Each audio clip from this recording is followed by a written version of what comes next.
Assalamualaikum warahmatullahi wabarakatuh. Perkenalkan nama saya Muhammad Ardi Pradipardeza dengan NIM 120222124 dan di sini saya akan mempresentasikan materi terkait boundary value analysis pada black box testing. Yang pertama ada definisi. Jadi, boundary value analysis atau BVA adalah sebuah teknik pengujian black box yang digunakan untuk menguji nilai-nilai yang berada pada batas atau tepi boundary dari kisaran validitas suatu masukan atau input. Nah, teknik ini biasanya diterapkan pada input data numerik, seperti variabel yang berkaitan dengan rentang angka atau nilai-nilai dalam suatu rentang tertentu. Nah, apa saja nilai yang diuji? Yang pertama ada nilai minimum. Ya, ini nilai adalah lower boundary, nilai yang berada tepat di bawah batas bawah. Kalau ada nilai sedikit di atas minimum, yaitu nilai yang sedikit di atas batas bawah. Kalau ada nilai maksimum, nilai yang berada tepat di atas batas atas atau upper boundary. Lalu yang terakhir ada nilai sedikit di bawah maksimum, yaitu nilai yang sedikit di bawah batas atas.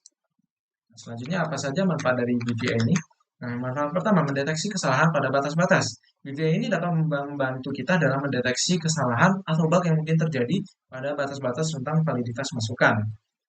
Lalu selanjutnya ada meningkatkan coverage pengujian, yang mana dengan menguji nilai-nilai yang berada di sekitar batas-batas rentang validitas, BVA ini dapat meningkatkan cakupan atau coverage pengujian secara efisien.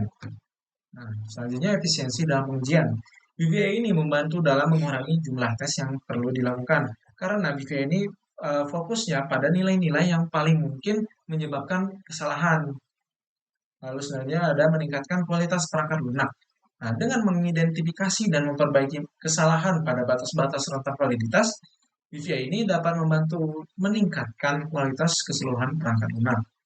Nah, lalu selanjutnya ada menghemat waktu dan sumber daya. Karena tadi DVA ini fokusnya adalah pengujian pada bagian-bagian yang paling rentan terjadi kesalahan, di mana itu bakal menghemat kita dan waktu dan sumber daya. Selanjutnya ada study case.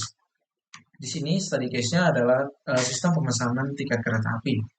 Nah, pertama kebutuhan fungsional dulu. Sistem pemesanan tiket kereta api ini sudah pasti harus memungkinkan pengguna untuk memilih tanggal keberangkatan, kedatangan, dan jumlah penumpang.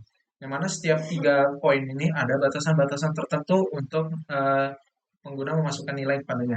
Pertama ada tanggal keberangkatan, harus dalam rentang tanggal 1 hingga 31. Tanggal kedatangan harus +1 tanggal keberangkatan hingga tanggal 31. Lalu jumlah penumpang harus berada dalam rentang 1 hingga 10, tergantung dari keretanya. Nah, di sini langkah-langkah pengujian menggunakan BVA. Yang pertama kita uji dulu tanggal keberangkatan. Nilai minimumnya 1, nilai sedikit di atas minimum 2, nilai maksimum yaitu 31, dan nilai sedikit di bawah maksimumnya adalah 30. Nah, lalu pengujian tanggal kedatangan. Untuk nilai minimumnya, tanggal keberangkatan +1.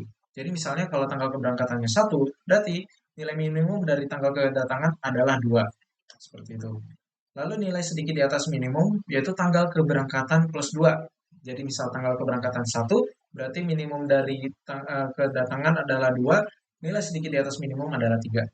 Nilai maksimumnya untuk kedatangan adalah 31 dan nilai sedikit di bawah maksimum adalah 30. Lalu untuk pengujian jumlah penumpang ada nilai minimum 1, sedikit di atas minimum 2, nilai maksimum 10, dan di bawah maksimum 9. Nah, contoh skenario ujinya. Pertama, misalnya di pengujiannya dilakukan dengan memasukkan tanggal keberangkatan 1. Nah, sudah pasti diharapkan sistem dapat menerima masukan ini dengan lancar, tidak ada kesalahan. Lain halnya jika tanggal keberangkatan dimasukkan 0, yang mana ini udah pasti harapannya sistem ini bakal memberikan pesan kesalahan atau error, seperti message tanggal yang dimasukkan tidak valid. Begitu halnya juga dengan penumpang.